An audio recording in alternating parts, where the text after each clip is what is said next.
There's no awkward silence at the start of this video. We're back with another batch of 10 games tested on the Nintendo Switch 2, checking in on some old favourites and a few overlooked gems and how they perform with the extra power. And hey, the next episode is actually number 10, so I'm going to put it to you guys. Do you want me to make a special trilogy edition and focus on 4 iconic game trilogies? Or would you like to keep the current format rolling? Let me know in the comments, but also leave your requests in the comments as well, and I'll see what I can do. Also, I've had some comments about me using the driving line in my racing games, and if you think that's a reflection on my driving ability, just wait till you see how I go in real life without a driving line. Alright, let's crash into the next 10 games.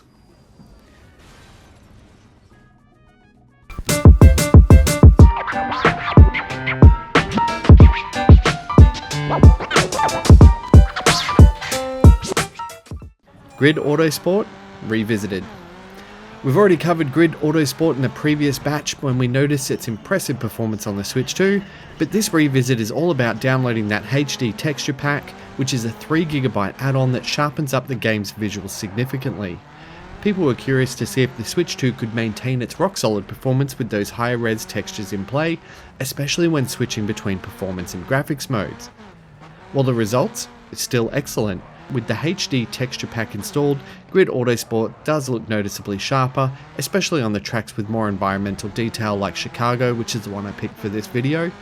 Graphics mode does remain locked at 30 FPS, and performance mode offers a buttery smooth 60 FPS without skipping a beat.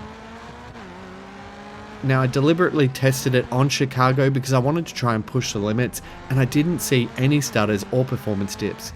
There's also some side-by-side footage as you can see here in the video, and you can see the 2 different modes performing for themselves. This is a great example of how backwards compatibility on the Switch 2 can enhance an already well-optimized title. The HD textures really do add something, especially when paired with the system's smooth performance. It's a great time whether you're chasing realism or raw speed. Donkey Kong Tropical Freeze. Now, I did get this one requested, but I already thought Tropical Freeze was one of the better performing and better looking platformers on the original Switch, with a rock solid 60 FPS gameplay and its sharp visuals. I guess people just wanted this one tested to confirm that nothing was lost in translation, and to see if there was any extra polish snuck in on the Switch too. Well, there's no surprises here, and that's a good thing, because Tropical Freeze runs as smoothly as it did on the original Switch, holding a flawless 60 FPS and still looking great on that sharper display. There's no major visual enhancements, but honestly, it doesn't need to be. It's still a phenomenal platformer, still silky smooth, and still as vibrant and responsive as ever. Zero complaints on this one. Dragon Quest XI Echoes of an Elusive Age. Dragon Quest XI is one of the most beloved JRPGs on the Switch, and while the original release was already considered a technical achievement, people were curious to see if the Switch 2's power could smooth out any lingering issues, particularly in heavier areas or busy towns, with no stutter or noticeable drops. While the level of detail pop-in is still visible, it's a smooth and stable experience, and while it doesn't push the Switch 2 in any dramatic way, it plays beautifully, just as any great JRPG should. Fabledom.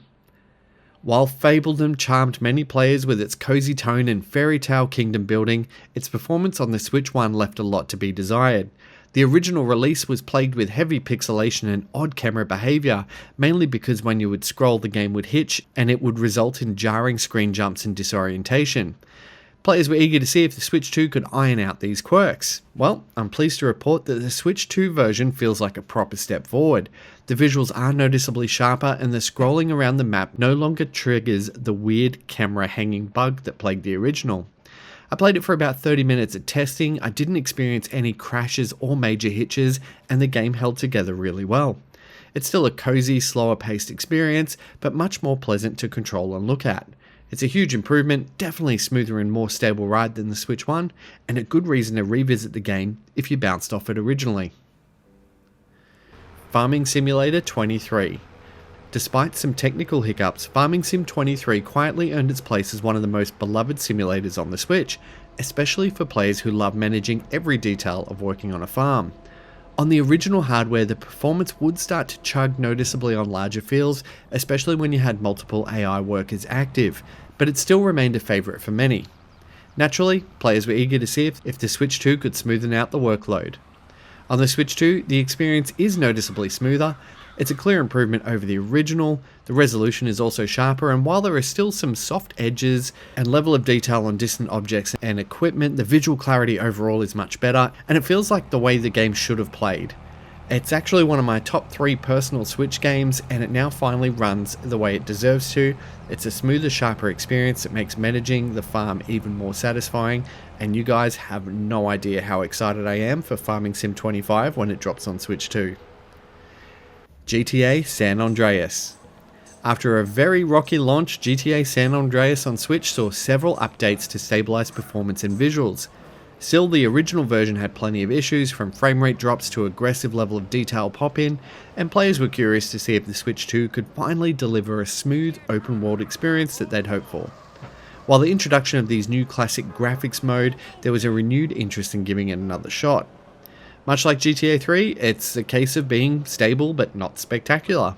With classic mode enabled, the game runs locked at 30 FPS and feels consistent throughout. There's no crashes or major performance hiccups during testing.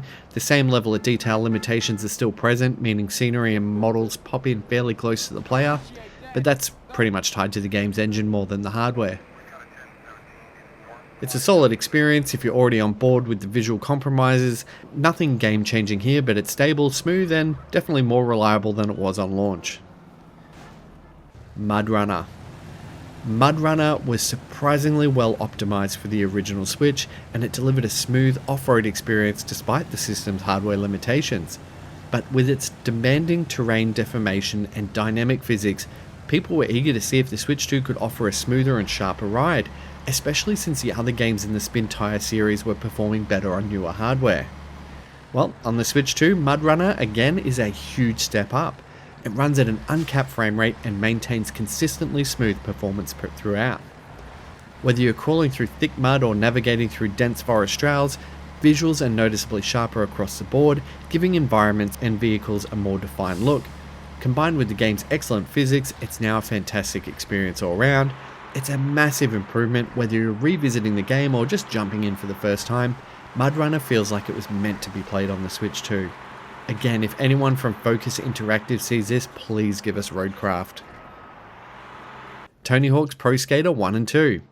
The Switch port of Tony Hawk's Pro Skater 1 and 2 was well received overall, offering solid performance with some expected visual compromises. Still, with a fast-paced game like this, frame rate and responsiveness mattered, so people were curious to see how fluid the experience could be on the Switch 2, especially ahead of the imminent release of Tony Hawk's Pro Skater 3 and 4 coming this July. It's a very smooth ride on the Switch 2. The game itself maintains its current steady frame rate and feels a bit more responsive thanks to the system's extra power. Visuals are clean and skating through the park felt snappy and tight. There weren't any massive upgrades visually, but performance-wise I guess it's just refined and consistently smooth throughout. It's a clean, fast and fun experience and it holds up really well, and it's got me even more hyped for the next entry in July. I did get an early preview of Tony Hawk's 3 and 4, so if you want to check out what that looks like, it's on the channel. Saints Row the Third, the full package. The Switch version of Saints Row the Third had potential, but it came with a laundry list of issues, including frame drops, dynamic resolution blur, and instability in busy areas. Patches helped over time, but players were still eager to see if the Switch 2 could finally unlock the full mayhem in smoother form. On the Switch 2, it runs uncapped and super smooth with no dynamic resolution blur and a much cleaner image overall. I did notice a couple of small hitches when loading into new areas. It's pretty much the one that just drops a frame or two, but nothing that affected gameplay. Action remains fluid, the world holds together far better under pressure than it did on the original hardware.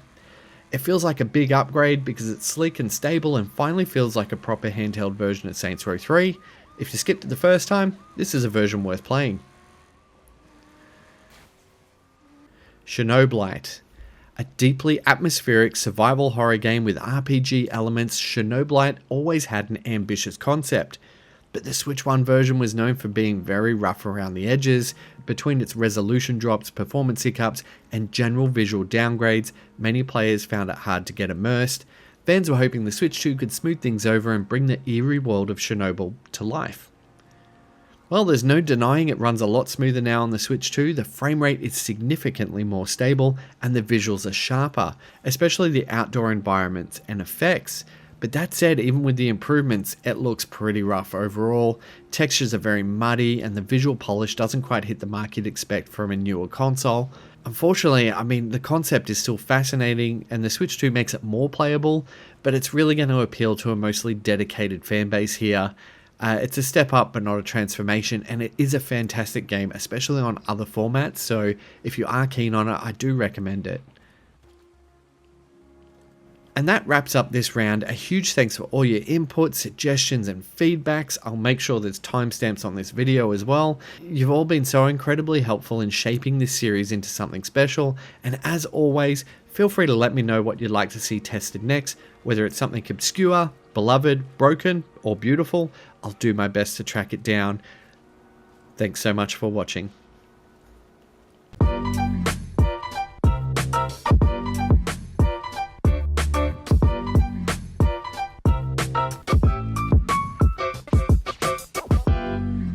Thanks so much for watching my video. If you liked it, the best way you can support What's It Like is by liking, subscribing, and sharing it with your friends. For more reviews, click on the thumbnails to the right, and for everything Nintendo, check out whatsitlike.com.au.